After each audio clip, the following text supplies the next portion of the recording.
រឿងតេមីជាដកការព្រះពុទ្ធជាបរមសាស្តាចារ្យគង់នៅវត្តចេតពុនទ្រង់ប្រារព្ធនៅមហាពិនិក្ខមញ្ញបារមីនេខមបារមីការចេញទ្រង់ព្រះភ្នោះជាធម្មជាតិញ៉ាំងព្រះអង្គឲ្យដល់ត្រើយគឺព្រះនិព្វានទ្រង់សម្ដែងធម៌ទេសនាថាមាបណ្ឌិតយ៉ាងវិភាវយៈដូច្នេះជាដើមបច្ចក្តីថាថ្ងៃមួយភិក្ខុទាំងឡាយប្រជុំគ្នាក្នុងសាលាធម្មសភាសរសើរនៅមហាភិនិក្ខមញ្ញបារមីរបស់ព្រះមានបុណ្យព្រះអង្គទ្រង់ព្រះពុច្ឆាថាអ្នកទាំងឡាយប្រជុំគ្នានិយាយនៅរឿងអ្វីភិក្ខុទាំងនោះក្រាបបង្គំទូលតាមដំណើរទើបព្រះអង្គមានព្រះពុទ្ធដីកាថាឥឡូវនេះតថាគតមានបារមីពេញគ្រប់គ្រាន់ហើយលះបង់រាជសម្បត្តិទៅសាងមហាភិនិស្សក្រមមិនអស់ចាទេបើពីដើមទើបអស់ចាកាលភិក្ខុទាំងឡាយអារាធនាក៏ព្រះអង្គទ្រង់សម្ដែងនៅអតីតនិទានដូចតទៅនេះអតីតេភិក្ខវេវិរិណសិយ៉ាងកាសិករាជានាមធម្មេនសមេនរជាងការេសេមនាលភិក្ខុទាំងឡាយក្នុងកាលកន្លងទៅហើយព្រះមហាក្សត្រព្រះនាមកាសិករាជសោយរាជតាមច្បាប់មានសភាពក្នុងនគរពារាណសីទ្រង់ពុំមានព្រះរាជបុត្រឬព្រះរាជធីតាសូម្បីមួយព្រះអង្គសោះអ្នកនគរភ័យខ្លាចពុតព្រះរាជវង្សទើបទ្រង់ឲ្យស្នំទាំង 16000 នាក់បួងសួងសម្បុត្រព្រះអគ្គមហេសីព្រះនាមចន្ទីជាព្រះរាជធីតានៃព្រះបាទមត្តរាជសមាទានឧបោសថហើយធ្វើសច្ចកិរិយាប្រាថ្នាបុត្រដោយអំណាចតែជះសិលឧបោសថទើបព្រះឥន្ទ្រាធិរាជអារាធនាព្រះពោធិសត្វជាទេវបុត្រនៅឋានត្រៃត្រឹងឲ្យមកចាប់បដិសន្ធិក្នុងផ្ទៃព្រះនាងចន្ទានោះថ្ងៃដែលព្រះពោធិសត្វប្រសូតមកមានភៀងអុលជោគជាំពេញដែនកាសីហាក់ដូចជាធ្វើហារតីនៃមហាជនក្នុងប្រទេសឲ្យទទឹកគ្រប់គ្នាព្រោះហេតុនោះទើបព្រះរាជាទ្រង់ព្រះរាជាទានព្រះនាមព្រះរាជបុត្រនោះថាទេមីកុមារកាលព្រះពោធិសត្វបានព្រះជន្ម1 ខែពួកស្រីស្នំនាំទៅគុលព្រះបរមរាជបិតាព្រះអង្គទ្រង់សពព្រះរាជហឫទ័យណាស់ក៏លើកក្បីទ្រហើយនាំទៅបដិលើព្រះគូរូនាព្រះទីនាំងសម្រាប់វិនិច្ឆ័យទោសចោលព្រះអង្គវិនិច្ឆ័យទោសចោល4 នាក់ថាចោលម្នាក់ត្រូវវាយដោយរំពាត់ផ្ដៅ1000 ក្បាប់ចោលម្នាក់ត្រូវចងដោយច្រវាក់ដាក់ក្នុងពន្ធនាគារចោលម្នាក់ត្រូវចាក់សម្លាប់ដោយលំបែងចោលម្នាក់ទៀតត្រូវដោតឆ្កាងដោយអណ្ដោតដែកស្រួចព្រះពោធិសត្វទ្រង់ព្រះសណ្ដាប់សេចក្តីវិនិច្ឆ័យនោះក៏មានព្រះទ័យផិតភ័យគិតថាឱ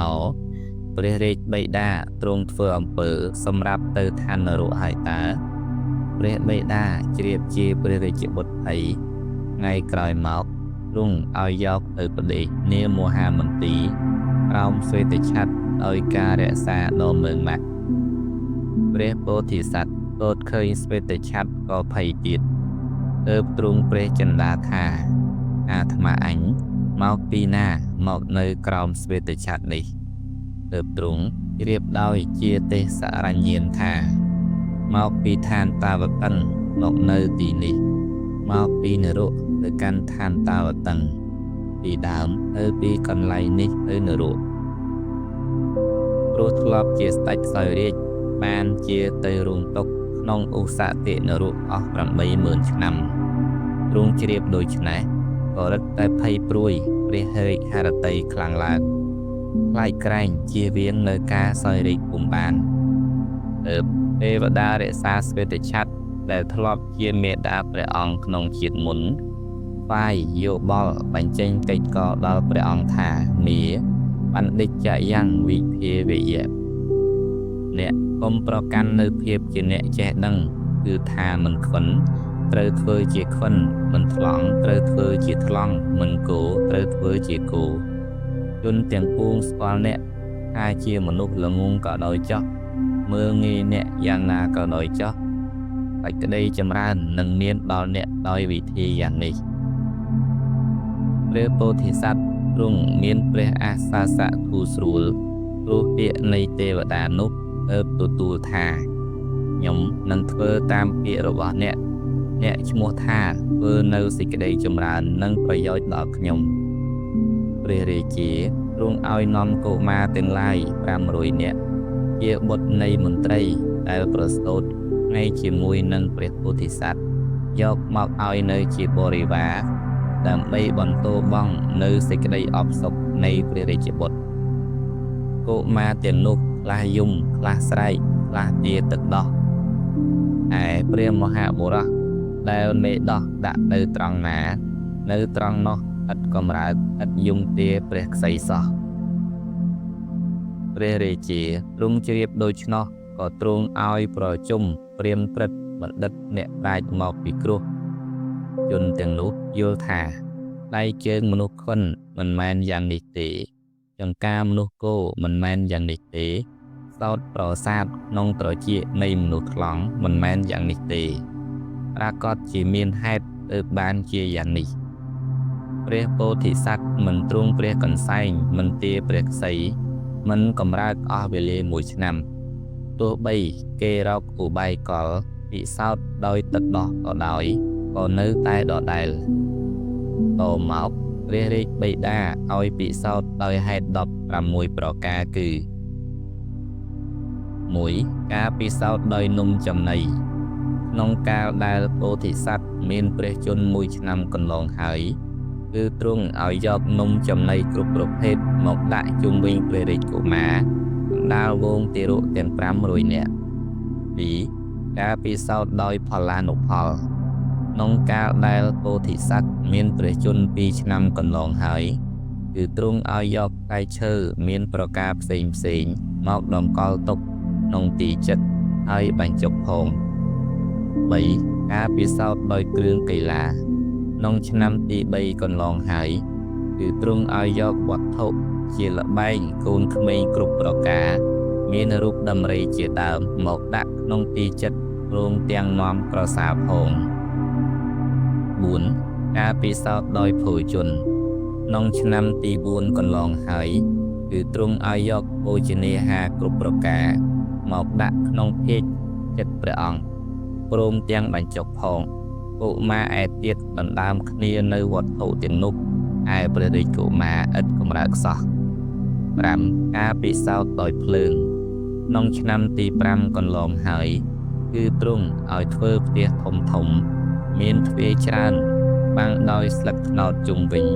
ពោធិសត្វគង់ក្នុងផ្ទះនោះទៅឲ្យលោបឈួលភ្លើង6ការពិសោធន៍ដោយដំរីចុះព្រេងក្នុងឆ្នាំទី6កន្លងហើយគឺទ្រង់ឲ្យបង្ហាត់ដំរីមួយឲ្យយ៉ាងស្ទាត់អាចធ្វើបានតាមបង្គាប់គ្រប់ប្រការហើយយកដំរីនោះមកឲ្យបំភ័យព្រះពោធិសត្វដោយប្រការផ្សេង7ការពិសោធន៍ដោយពស់ក្នុងឆ្នាំទី7កន្លងហើយគឺទ្រង់ឲ្យយកពស់គ្រប់ប្រភេទមកចងមាត់ហើយយកទៅដាក់ឲ្យពុនព័ទ្ធជុំវិញសកលសរីរៈនៃពោធិសត្វ8ការពិសោធន៍ដោយមហោស្រពក្នុងឆ្នាំទី8កន្លងហើយគឺទ្រង់ឲ្យយកអ្នកលេងមហោស្រពគ្រប់ប្រភេទគ្រប់និគមជនបទមកបញ្ចេញសិល្បកម្មថ្វាយ9ការពិសោធន៍ដោយគ្រឿងអាវុធក្នុងឆ្នាំទី9កន្លងហើយគឺទ្រង់ឲ្យបុរសម្នាក់កាន់គ្រឿងអាវុធផ្សេងទៅកំហែងគំរាមម្ដងម្នាក់10ការពិសោធន៍ដោយសូរស័ព្ទត្រែសាំងក្នុងឆ្នាំទី10កន្លងហើយគឺទ្រង់ឲ្យបាំងព្រះសន្ធិយាជុំវិញព្រះសយនាឲ្យបោះព្រះសន្ធិយាគ្រប់ទិសទាំង4ឲ្យអ្នកផ្លុំសាំងផ្លុំត្រែដល់ពូកែលោកផ្លុំពុញ្ញតាមប្រហោងព្រះសន្ធិយា 11ការពិសោធន៍ដោយសូរសាប់ស្គរក្នុងឆ្នាំទី11កន្លងហើយគឺទ្រង់វេស្គូពញ្ញៈ12ការពិសោធន៍ដោយពន្លឺភ្លើងប្រទីបក្នុងឆ្នាំទី12កន្លងហើយគឺព្រះរាជកុមារគុំដែលប្រទេសទីងងឹតព្រះរាជាឲ្យលោកលុតភ្លើងរោងគ្នាឲ្យព្រះរាជកុមារគង់តែមួយព្រះអង្គក្នុងទីងងឹតកំពុងតែងងឹតឲ្យលោកបើកភ្លើងព្រមគ្នាដែលមានចំណាំងយ៉ាងខ្លាំង13ការពិសោធន៍ដោយរុយក្នុងឆ្នាំទី13កន្លងហើយគឺទ្រង់ឲ្យយកស្ករអំពៅមកលេបទឹកលាបព្រះរាជកុមារពេញសពព្រះសរីរៈរាងកាយឲ្យរុយទាំងឡាយរោមឯអុក14ការពិសោធន៍ដោយគ្រឿងសំអុយក្នុងឆ្នាំទី14កន្លងហើយគឺទ្រង់ឲ្យយកគ្រឿងសំអុយគ្រប់យ៉ាងមានម៉ូដនិងករិស័កជាដើមមកលាបព្រះពោធិសត្វមកព្រាកព្រះពេញទីកន្លែងដែលពោធិសត្វគង់នៅ15ការពិសោធន៍ដោយដុតភ្លើងឆ្អើរក្នុងឆ្នាំទី15កន្លងហើយគឺទ្រង់ញ៉ាំងពោធិសត្វឲ្យផ្ទុំលើព្រះមច្ចាញ៉ាំងរាជបុរសឲ្យដុតភ្លើងរោលពីក្រោម16ការពិសោធន៍ដោយមាតុក្រៀមក្នុងឆ្នាំទី16កន្លងហើយគឺទ្រង់ញ៉ាំងពួកកញ្ញាដ៏ល្អឲ្យស្អិតស្អាងដោយប្រការផ្សេងមកប្រកួតប្រឡែងប្រឡោមតាមផ្លូវកាមអ្នកចាត់ការពិសោធន៍ទាំង16បែបក្នុងមួយបែបធ្វើអស់រយៈកាល1ឆ្នាំដោយល្បិចផ្សេងយ៉ាងណាក៏ដោយក៏ព្រះពោធិសត្វនៅតែខ្វិនខ្វងគោថ្លង់ដដែលពុំមានកម្រើកដោយការស្រេកឃ្លានដោយការចង់បានដោយការផិតភ័យឡើយកាលបើក្រុមអ្នកពិសោធន៍អស់ចំណេះគល់គំនិតហើយទើបព្រះមហាក្សត្រទ្រង់ចាត់អញ្ជើញពួកព្រាហ្មណ៍អ្នកទាយលក្ខណៈមកបន្ទោសថាណែព្រាហ្មណ៍ទាំងឡាយក្នុងកាលដែលព្រះរាជកុមារប្រសូតមកអ្នករាល់គ្នាទាយថាកុមារនេះប្រកបដោយវិញ្ញលក្ខណៈសេចក្តីអន្តរាយរបស់កុមារនេះមិនមានកុមារនេះនឹងមានសមត្ថភាពអាចគ្រប់គ្រងមហាទ្វីបទាំង4មានទ្វីបតូច 2000 ជាបរិវារផងឥឡូវនេះឃើញថាទំនាយនៃអ្នករាល់គ្នានេះផ្ដាស់តែម្ដងព្រាហ្មណ៍ទាំងឡាយគុនគូមើលទៀតក៏ឃើញទំនាយនៅដដែលប៉ុន្តែព្រោះមានសេចក្តីអន់ចិត្តក៏បែរជាកែថា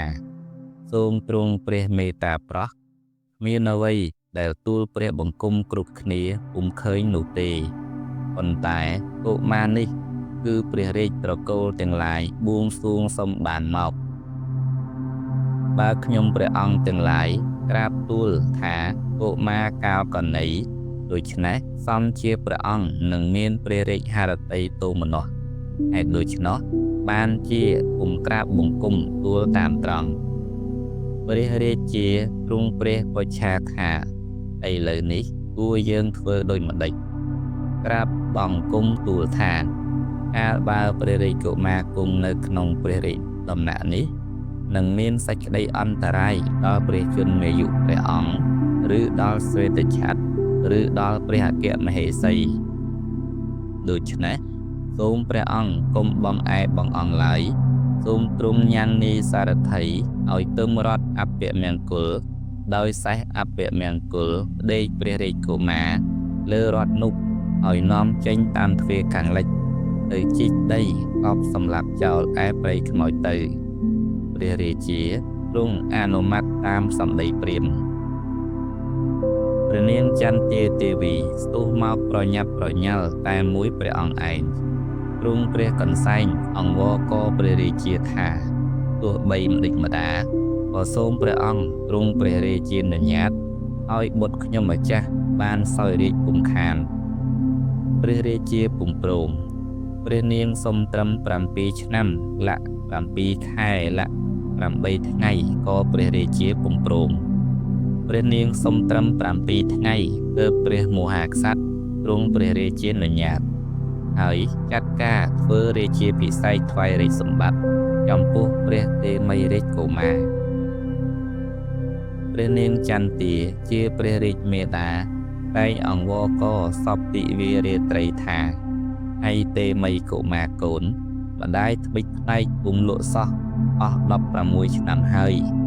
អរតីរបស់ម្ដាយស្ទើរបែកធ្លាយហើយព្រោះម្ដាយដឹងថាខ្លួនឯងមិនខ្វិនខ្វងគួរថ្លង់ទេប៉ុន្តែក្រែងមិនព្រមស្រដីសោះហើយកូនប្រុសបាជាបុត្រតែមួយកុំឲ្យម្ដាយរួយដល់ណាទៅទៀតនិយាយនឹងម្ដាយមួយបាត់មកណាកូនទោះបីព្រះមេដាអង្វរកអស់វេលា7យប់7ថ្ងៃក៏ពោធិសត្វពុំស្រដីដល់ថ្ងៃគម្រប់8ព្រះនរបតីកាសិការាជត្រាស់ព្រះរាជបញ្ជាឲ្យសុនន្ទសារថីទើមរត់នាំពោធិសត្វទៅកប់សម្លាប់ចោលសុនន្ទសារថីទទួលធ្វើតាមព្រះរាជបញ្ជាប៉ុន្តែដោយអានុភាពព្រះរាជកុមារក៏ទេវតាបង្វែងឲ្យទុំនៅរដ្ឋមង្គលដោយសេះទាំងឡាយជាមង្គលនាំពោធិសត្វចេញទៅតាមទ្វារខាងកើតវិញចេញអំពីនគរអស់ផ្លូវចម្ងាយ3យោជន៍ដល់ព្រៃស្នាប់មួយសារថីស្មានថាជាព្រៃខ្មោចក៏ដោះសេះបញ្ឈររទេះដោះគ្រឿងអំពូលរបស់ព្រះមហាក្សត្រវិជាបង្វិចហើយទាញចបកាប់រណ្ដៅរៀង4ជ្រុងលំដាប់នោះព្រះមហាក្សត្រទ្រង់ព្រះចិន្តាថាកាលនេះជាកាលដែលអាត្មាអញព្យាយាមហើយក៏ក្រោកច្របាច់ព្រះហស្ថឆ្វេងដោយព្រះហស្ថស្ដាំច្របាច់ព្រះហស្ថស្ដាំដោយព្រះហស្ថឆ្វេងច្របាច់ព្រះបាទាដោយព្រះហស្ថទាំងពីរហើយចុះចាក់រត់ឈានពី3ជំហានស្មានបានថាបើទៅមួយថ្ងៃចម្ងាយ1យោជន៍ក៏បានហើយទ្រង់ព្រះចិន្តាទៀតថាបើនាយសារថីចាប់ក្រញិចព្រះអង្គកប់ទៅក្នុងរណ្ដៅព្រះអង្គអាចក្រញិចនាយសារថីបានទើបព្រះអង្គចង់លបងព្រះពលំក៏ចាប់ទីបំផុតរទេះរត់គ្រូវីវិលខ្ញាល់ដូចជាគេគ្រូវីកូនរទេះសម្រាប់កូនក្មេងលេងហើយទ្រង់មានព្រះរាជចំណងចង់បានគ្រឿងប្រដាប់ស្អិតស្អាងព្រះកាយព្រះឥន្ទឲ្យវិសកម្មទេវបុត្រយកគ្រឿងមហាប្រសាទមកថ្វាយទ្រង់តែងព្រះកាយហើយស្ដេចទៅសួរនាយសារថីដែលកំពុងលំរណ្ដៅថាណែសារថីអ្នកជិះរណ្ដៅដើម្បីអ្វីអ្នកនឹងធ្វើនៅអ្វីដោយរណ្ដៅនេះនាយសារថីឮព្រះរាជបន្ទូលនោះមិនបានទាំងងើបមើលលើផងក៏លងរណ្ដៅបណ្ដើនិយាយបណ្ដើថាព្រះរាជបុត្រដែលកើតមកហើយគោផងវិនផងដូចជាគ្មានចិត្តខ្ញុំនេះព្រះរាជាត្រាស់ប្រើមកថាត្រូវឯងជីកកប់កូនអញក្នុងព្រៃចោះព្រះពោធិសត្វថាខ្ញុំមិនថ្លង់មិនគោមិនខុនទេមិនមែនវិកលវិការទេណែនាយសារថីបើអ្នកកប់ខ្ញុំក្នុងព្រៃអ្នកឈ្មោះថាធ្វើខុសច្បាប់អ្នកចូលមើលផ្លូវនិងដើមដៃខ្ញុំចូលស្ដាប់សម្ដីខ្ញុំនាយសារថីងើបមើលខាងលើឃើញរូបសម្បត្តិរបស់ព្រះអង្គឥតស្គាល់សោះក៏សួរថាអ្នកជាទេវតាឬជាកន្ធុកឬក៏ជាមរិន្ទសកទេវរាជអ្នកជាអ្វីជាកូនអ្នកណាធ្វើម្ដេចខ្ញុំនឹងស្គាល់អ្នកបានព្រះពោធិសត្វថាខ្ញុំមិនមែនជាទេវតាមិនមែនជាកន្ធុកមិនមែនជាមរិន្ទសកទេវរាជទេអ្នកឯងប្រុងនឹងកប់បុគ្គលណាក្នុងរណ្ដៅបុគ្គលនោះគឺខ្ញុំជាបុត្រព្រះបាទកាសិការាជអ្នកឯងរស់នៅយ៉ាងស្រួលព្រោះអាស្រ័យព្រះរាជាអង្គណាខ្ញុំជាបុត្រព្រះរាជាអង្គនោះណែនាយសារថីបើអ្នកឯងកប់ខ្ញុំក្នុងព្រៃអ្នកឯងឈ្មោះថាធ្វើខុសធម៌បុគ្គលអង្គុយឬដេកក្រោមម្លប់ឈើណាមិនគប្បីកាច់ផ្នែកឈើនោះទេព្រោះនឹងត្រូវចាត់ជាមនុស្សទ្រុមិត្តឯមនុស្សទ្រុមិត្តពិតជាមនុស្សលាមកណាស់ព្រះរាជាຕົកដូចជាដើមឈើខ្លួនខ្ញុំຕົកដូចជាម៉ែកឈើអ្នកឯងຕົកដូចជាបុរសអ្នកចូលទៅជ្រក់បុគ្គលណាមិនទ្រុមិត្តបុគ្គលនោះបើຕົកជាចេញផុតអំពីផ្ទះរបស់ខ្លួនក៏នៅតែជាអ្នកមានភក្សាហារច្រើន ជនច្រើនអ្នកអាចចិញ្ចឹមជីវិតដោយសារបុគ្គលនោះបានបុគ្គលណាមិនត្រួសមិត្តបុគ្គលនោះទៅកាន់ជនបទនិគមរាជធានីណាគេតែងបូជាក្នុងទីទាំងអស់នោះបុគ្គលណាមិនត្រួសមិត្តបុគ្គលនោះពួកចោរក៏មិនកំហែងខ្សាត់ក៏មិនមើលងាយបុគ្គលនោះរមែងកន្លងនៅសត្រូវទាំងអស់បុគ្គលណាមិនត្រួសមិត្តបុគ្គលនោះមិនខឹងរមែងមកកាន់ផ្ទះរបស់ខ្លួនដោយទឹកមុខរីករាយហើយជាអ្នកដែលត្រូវគេទទួលដោយសេចក្តីរីករាយក្នុងសាលប្រជុំទាំងជាបុគ្គលឧត្តមរបស់ព្រហ្មញាតផងបុគ្គលធ្វើសក្ការៈបូជាចំពោះមិត្តរមែងត្រូវមិត្តធ្វើសក្ការៈបូជាវិញអ្នកគោរពសំពះមិត្តរមែងបានសេចក្តីគោរពនិងការសំពះវិញបុគ្គលមិនត្រួសមិត្តរមែងពេញដោយគុណដោយយសបរិវារដោយកិត្តិស័ព្ទបុគ្គលណាមិនត្រួសមិត្តបុគ្គលនោះរមែងរុងរឿងដូចភ្លើងដោយទេវតាជាអ្នកមិនលះបង់ចាកសេរីឡើយបុគ្គលណាមិនត្រួសមិត្តសត្វចិញ្ចឹមមានគោជាដើមរបស់បុគ្គលនោះរមែងគ្រាយកូនច្រើនពូជទាំងឡាយដែលបុគ្គលនោះដាំរមែងដុះដាលឲ្យផលល្អបុគ្គលនោះទោះបីធ្លាក់ទៅក្នុងជ្រោះជាដើមក៏រមែងបានទីពឹងបុគ្គលមិនត្រួសមិត្តសត្រូវទាំងឡាយគ្របសង្កត់បុគ្គលនោះមិនបានដោយខ្យល់គ្របសង្កត់មិនបាននៅដើមជ្រៃដែលមានឫសនិងពួរចាក់ច្រែងជុំវិញនេសារថីក្រាបបង្គំទូលថាសូមទ្រង់ស្ដេចមកទូលព្រះបង្គំជាខ្ញុំនឹងនាំព្រះអង្គទៅកាន់ព្រះរាជដំណាក់សូមទ្រង់សោយរាជចុះឲ្យក្តីចម្រើននឹងមានដល់ទ្រង់នៅធ្វើអ្វីក្នុងព្រៃព្រះតេមីថាណែនាយសារថីរាជសម្បត្តិណាដែលខ្ញុំត្រូវបានដោយអធម្មចរិយៈឬដោយជនជាញាតិឬក៏ដោយទ្រព្យខ្ញុំមិនត្រូវការដោយរាជសម្បត្តិនោះទេសារថីថាបបិទ្ធព្រះរាជបុត្រសូមទ្រង់ស្ដេចទៅអំពីទីនេះដើម្បីទូលព្រះបង្គំជាខ្ញុំបាននៅរង្វាន់ព្រោះថាបើព្រះអង្គស្ដេចទៅហើយព្រះមេដាបិតានឹងប្រទាននៅរង្វាន់ដល់ទូលព្រះបង្គំជាខ្ញុំពួកស្រីស្នំពួករាជកុមារពួកឈ្មួញពួកព្រាហ្មណ៍ពួកម៉ោដំរីពួកពលរក្សាព្រះអង្គពួកពលថ្មើរជើងពួកអ្នកជនបទនឹងឲ្យនៅគ្រឿងបណ្ណាការទាំងឡាយដល់ទូលព្រះបង្គំជាខ្ញុំពោធិសត្វថាណែនាយសារថីខ្ញុំគឺព្រះរាជមាតាបិតាបោះបង់ហើយផ្ទះរបស់ខ្ញុំមិនមានទេខ្ញុំនឹងបួសនៅក្នុងព្រៃតែម្នាក់ឯងមិនប្រាថ្នានៅកាមទាំងឡាយឡើយផលប្រយោជន៍សម្រាប់ដល់ខ្ញុំកាលមិនប្រញាប់ប្រញាល់អស់16ឆ្នាំ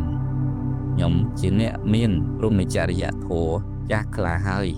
ចេញផុតហើយនឹងមានភ័យអំពីទីណាសារថីថាព្រះអង្គមានព្រះបន្ទូលវិរោះក្បោះក្បាយយ៉ាងនេះហេតុអ្វីមិនមានព្រះបន្ទូលក្នុងសំណាក់ព្រះបិតាមាតាក្នុងពេលនោះពោធិសត្វថាខ្ញុំខ្វិនព្រោះមិនមានសន្លាក់ក៏ទេខ្លង់ព្រោះមិនមានសោតប្រសាទក៏ទេគោព្រោះមិនមានជីវហាប្រសាទក៏ទេខ្ញុំរលឹកឃើញនៅជាតិមុនដែលខ្ញុំបានសោយរាជហើយលាក់ទៅនរកគួរស្ញើបឯណោះទេតើបានជាខ្ញុំមិននិយាយត្បិតថាខ្ញុំសោយរាជតែ20ឆ្នាំថេះក្នុងនរកអស់80000ឆ្នាំសារថីថាបបិទ្ធព្រះរាជបុត្រទូលព្រះបង្គំជាខ្ញុំនឹងបួសក្នុងសំណាក់ព្រះអង្គដែរសូមទ្រង់ព្រះរាជានុញ្ញាតឲ្យបួសផងព្រោះទូលព្រះបង្គំជាខ្ញុំពេញចិត្តនឹងបព្វជិដែរព្រះតេមីថាមិនបានទេសារថី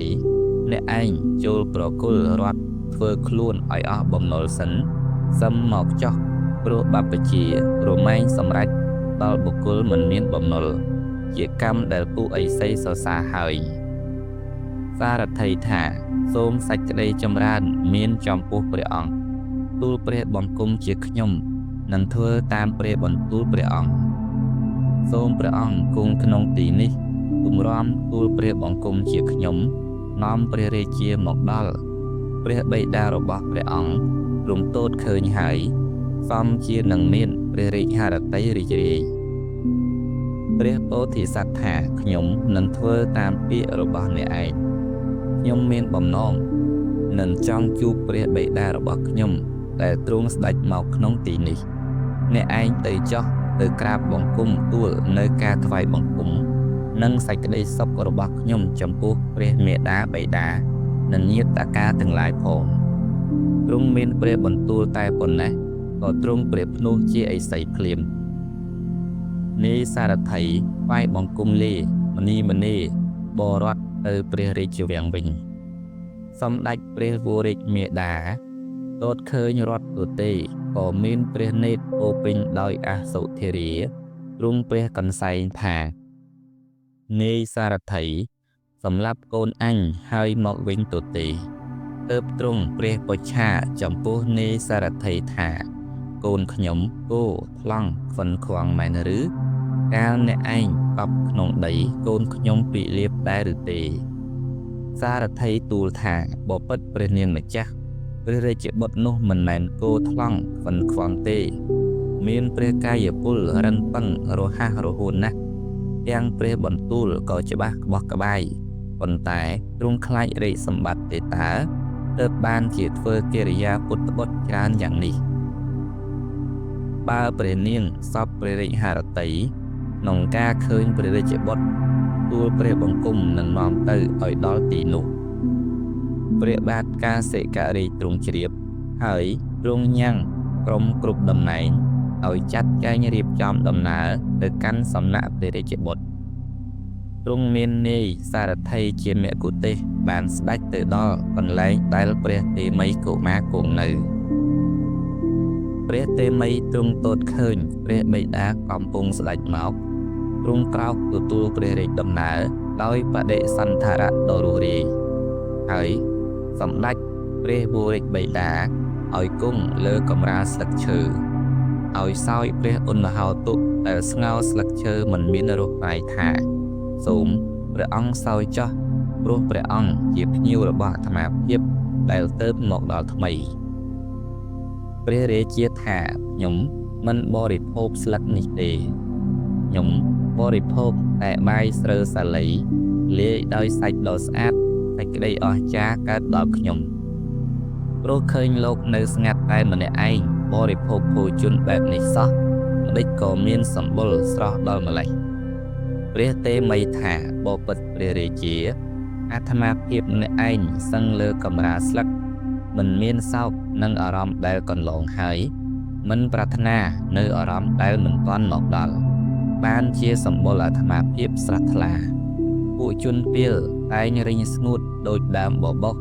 ដែលគេដកចោលហាលថ្ងៃ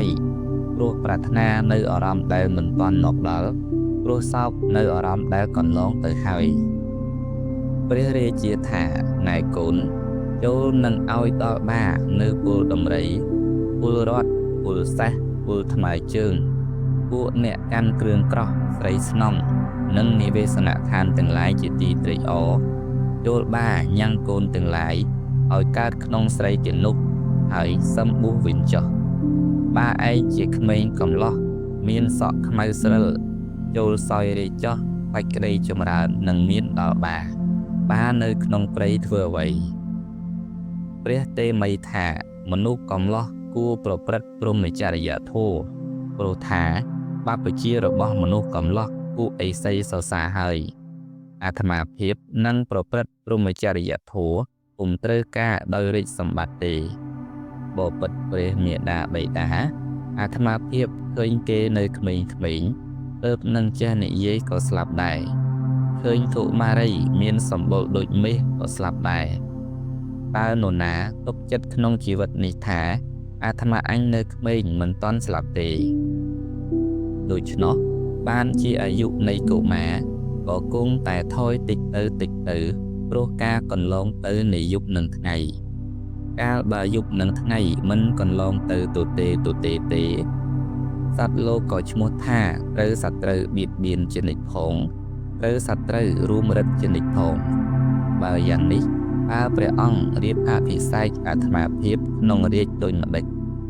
របស់ដែលគេត្រូវត្បាញនឹងជារបស់នៅសល់តិចខាងមុខយ៉ាងណាមិញជីវិតរបស់សត្វទាំងឡាយក៏យ៉ាងនោះដែរផ្លូវទឹកដ៏ពេញកាលហូរទៅមិនត្រឡប់ថយក្រោយវិញ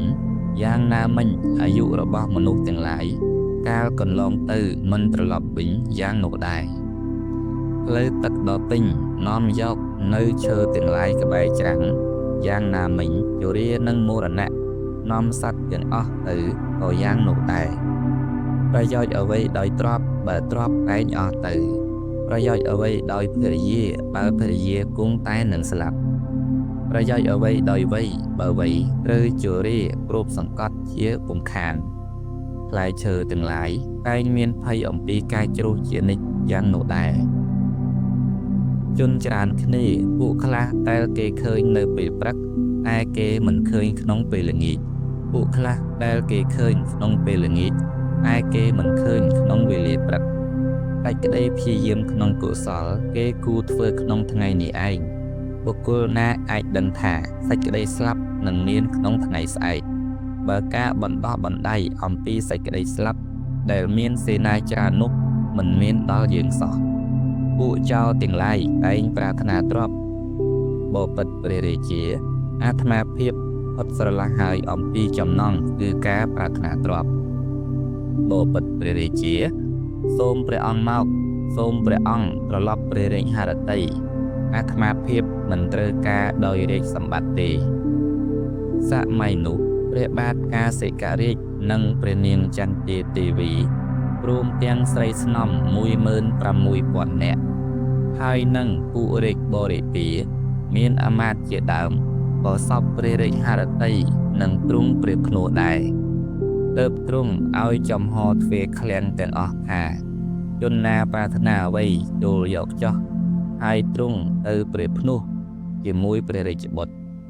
សូម្បីអ្នកផ្សារក៏ចំហទ្វេផ្សារទៅបួសតាមព្រះអង្គដែរនៅពេញអាស្រមដែលព្រះឥន្ទនិមិត្តថ្វាយចម្ងាយមួយជ្រុង3 យោជន៍បានសម្រេចនៅសមាបត្តិ8និងអភិញ្ញា5ទាំងអស់គ្នាគ្រានោះស្ដេចសាមន្តរាជទាំងឡាយបានឮថាព្រះបាទកាសិករាជទៅទ្រង់ព្រះភ្នោះហើយក៏មកបន្តគ្នាចំនួន3ប្រទេសដើម្បីប្រជែងយករាជសម្បត្តិក្នុងនគរពេរាណសីហើយតែព្រះតីទៅទ្រង់ព្រះភ្នោះទាំងអស់ទៀតក៏បានសម្រេចនៅសមាបត្តិដូចគ្នាដែរពួកដំរីពួកសេះខ្លាយជាដំរីព្រៃសេះព្រៃអស់ដោយមានសេចក្តីសោមនស្សនិងម្ចាស់ខ្លួនទ្រង់ព្រះភ្នោះលុះស្លាប់ទៅបានទៅកើតជាទេវតានៅឆកាមាវចរសួគ៌ឯតាបោះនិងតាបសេនីមានព្រះពោធិសត្វជាប្រធានស្ថិតនៅដល់ជីវិតបរិយោសានបានទៅកើតក្នុងព្រហ្មលោកគ្រប់ព្រះអង្គសម្ដេចព្រះបរមសាស្តាចារ្យទ្រង់នាំព្រះធម៌ទេសនានេះមកសម្ដែងហើយទ្រង់ប្រជុំជាដកថាទេវតារក្សាស្វេតឆ័ត្រក្នុងគ្រានោះគឺជានាងឧពលវណ្ណាធិរីនាយសារថីគឺជាសរិបុត្រថែព្រះឥន្ទគឺជាអនុរុទ្ធថែព្រះមេដាបិតាទាំងឡាយគឺជាព្រះមហារាជត្រកូលបរិស័ទទាំងឡាយគឺជាពុទ្ធបរិស័ទក្នុងគ្រាឥឡូវនេះឯបណ្ឌិតដែលពុទ្ធធ្វើជាគោគឺជាអង្គអញតថាគតជាសម្មាសម្ពុទ្ធនេះឯងចប់ទេមីជាដកទី1ដោយសង្ខេប